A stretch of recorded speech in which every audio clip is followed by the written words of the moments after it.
531129A. The faith that was once delivered to the saints. West Palm Beach, Florida, USA. Thank you very much. Good evening, friends. Good afternoon, rather. I always get that mixed up. In Kentucky this is evening. I hope there's no one here from Kentucky hearing me say that. But you're happy to be here in the service of our Lord Jesus Christ. It's always a privilege to speak to people. I love to do that. There's not backing behind the stage. Why?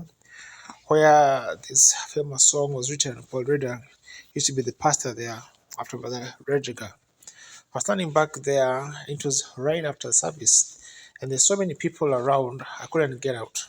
So they're just walking me around back and forth in the building. So there's a man came back there. He said, "Hey, Brother Branham." I said, "Yes, sir." He said, you have awful grammar." And I said, "Yes, sir, I know that." And he said, "You use some of the awfulest words." He said, "You really tear up the butcher English." I said, "Yes, sir." I said, "I'm aware of that." He said, "Why the people that you speak before said you have to be ashamed of that grammar?" I said, "I am, but it doesn't do me any good.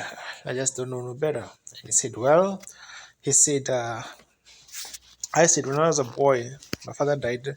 I was 10 children to take care of, and I had to work and support my mother and the children.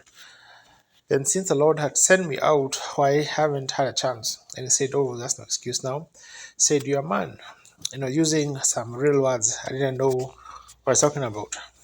And he said, "Well," said, "there's an excuse now." I said, "You have to do better than that now." I said, "Well," I said, "I'm just so busy preparing for the sick people and things." I said, "You can take our correspondence." And I said, "Well, that's true, but," I said, "I just don't have a chance to do it."